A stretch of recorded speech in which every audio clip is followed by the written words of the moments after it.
လာမယ့်ရာသီမှာစတင်ရောင်းချမယ်အထူးတစ်ကတ်နဲ့ Mason Greenwood ပါဝင်လာတဲ့ Arsenal ရဲ့နောက်ဆုံးရသတင်းများအားလုံးပဲမင်္ဂလာပါ Football Watch Channel မှာဝင်စမောင်ပါ Arsenal တင်းရဲ့သတင်းအချို့ကိုစူးစီးတင်ဆက်ပေးသွားမှာဖြစ်ပါတယ်အဲ့တော့ပထမဆုံးအနေနဲ့ Arsenal တင်းကလာမယ့်2026-29ရာသီတစ်မှာဒါဖွင့်ပွဲအဖြစ်ပေါ့နော်ကိုဗင်ထရီအသင်းနဲ့တန်းတက်လာတဲ့ဖရန်လန်ဘတ်ရဲ့ကိုဗင်ထရီအသင်းနဲ့ရှင်ပြိုင်ကစားမှာဖြစ်ပါတယ်ပွဲစဉ်တစ်မှာအက်စတွန်ဗီလာဖြစ်ပြီးတော့ပွဲစဉ်သုံးမှာတော့ချယ်ဆီအသင်းနဲ့ရှင်ပြိုင်ကစားမှာဖြစ်ပါတယ်အာဆင်နယ်အသင်းရဲ့လာမယ့်2026-29ရာသီပွဲစဉ်အားလုံးကိုသိကျင်နေဆိုရင်တော့ကျွန်တော်ရဲ့ Facebook page မှာကျွန်တော်တင်ပေးထားပါတယ်အဲ့တော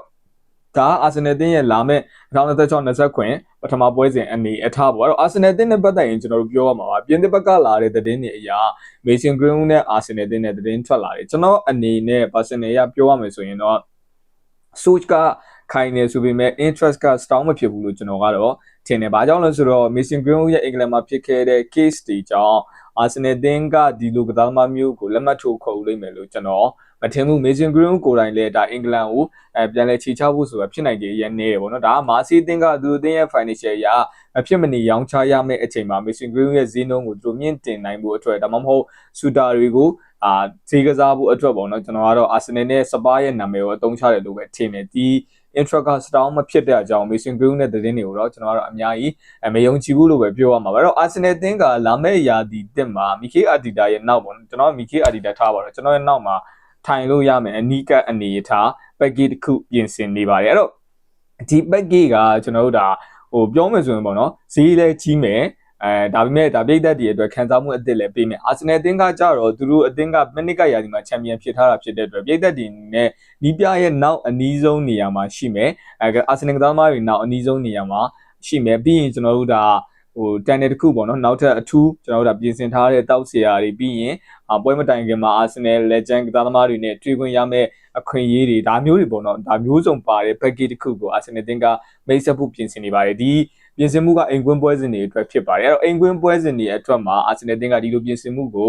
စတင်မိတ်ဆက်မှာဖြစ်ပြီးတော့ဒါကကန်တဲ့အသင်းပေါ်မှာမူတည်ပြီးတော့ဈေးကတော့အပြောင်းလဲဖြစ်သွားမှာဖြစ်ပါတယ်ပြောချင်တာကအိမ်ကွင်း Coventry နဲ့ပွဲစဉ်မှာဈေးတစ်မျိုးဒါပေမဲ့ Chelsea လိုအသင်းမျိုးနဲ့ London Derby လိုပွဲစဉ်မျိုးမှာဆိုရင်တော့ဈေးတစ်မျိုးဖြစ်ပါတယ်အဲ့တော့အသင်းရဲ့အငွေအသက်အသင်းရဲ့အခိုက်အတန့်ကိုနိမိကခံစားခြင်းတဲ့ပြည်သက်တွေအတွက်တော့ငွေကြေးတာရှိမယ်ဆိုရင်ပုံမသုံးဆွဲပြီးတော့ Arsenal ကမိတ်ဆက်လိုက်တဲ့အထူးတစ်ကတ်ကိုသူတို့အနေနဲ့ဝယ်ယူလို့ရမှာဖြစ်ပါတယ်ဒါ Arsenal ကအကုန်လုံးကိုတောင်းတော့ဘုံဘောလုံးရောင်းချမှာမဟုတ်ဘဲနဲ့သူတို့မှလည်း limited နဲ့ရောင်းချသွားမယ်ဆိုပြီးတော့ကျွန်တော်တို့သိရပါတယ်ဒါ Arsenal အသင်းအတွက်ဒီသူတို့အသင်းရဲ့ကွင်းကိုပေါ့နော် revenue လုပ်ဖို့ပြင်ဆင်တဲ့နေရာမှာ revenue တစ်ခုအဖြစ် Arsenal အသင်းကတတ်မှတ်ထားတယ် Arsenal အသင်းကဒီ Premier League မှာပေါ့နော်အကောင်းဆုံးခွင့်နေတဲ့တကွင်းဖြစ်နေတဲ့ဆိုပေမဲ့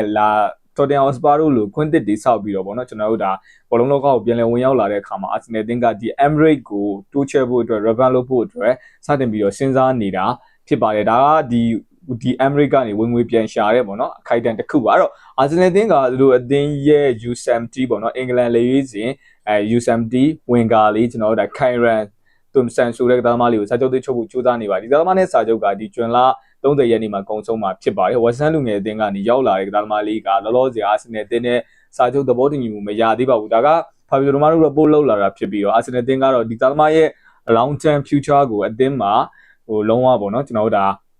ါထိန်းထားကျင်တာဖြစ်တဲ့အတွက်စာချုပ်သွင်းချုပ်ဖို့ကြိုးစားနေပါတယ်ဒီကစားသမားကိုအခြားသောဥရောပကလပ်ချို့ကလည်းစောင့်ကြည့်နေတဲ့ကစားသမားရဲ့ decision ဘယ်လိုချမလဲအာဆင်နယ်ကနေထွက်ခွာဖို့ဆုံးဖြတ်ခဲ့တယ်ဆိုရင်ဝင်ရောက်ခေါ်ယူဖို့အတွက်ပြင်ဆင်လာတာဖြစ်ပါတယ်အဲ့တော့နောက်ဆုံးအနေနဲ့ Arsenal အသင်းရဲ့ကျွန်တော်တို့ဒါ sponsor case ပေါ့နော် Arsenal အသင်းကလက်ရှိလက်တွဲထားတဲ့ကျွန်တော်တို့ဒါ sponsor company တွေထဲမှာ3ခုနဲ့စာချုပ်တက်တန်းကုန်တယ်ဆိုပြီးတော့ပေါ်ပြလာတယ်အဲ့တော့ Visit Rwanda တို့အပါအဝင်ပေါ့နော်တစ်ဖက်က regional partnership နှစ်ခုနဲ့ Arsenal ကတက်တန်းကုန်ခဲ့တယ်ဒါပေမဲ့ Arsenal အသင်းကစိုးရိမ်ကြမလို့ဘူးသူတို့အနေနဲ့နောက်ထပ်အသစ် sponsor တွေအများကြီးလက်တွဲပြီးတော့ဖြန့်ကျက်လက်တွဲသွားဖို့ရှိတယ်ဆိုပြီးတော့ပေါ်ပြလာတာဖြစ်ပါတယ်ဟိုတလောကမှကျွန်တော်တို့ဒါ Saint Lucia ဆိုရဲကျွန်တော်တို့ဒါ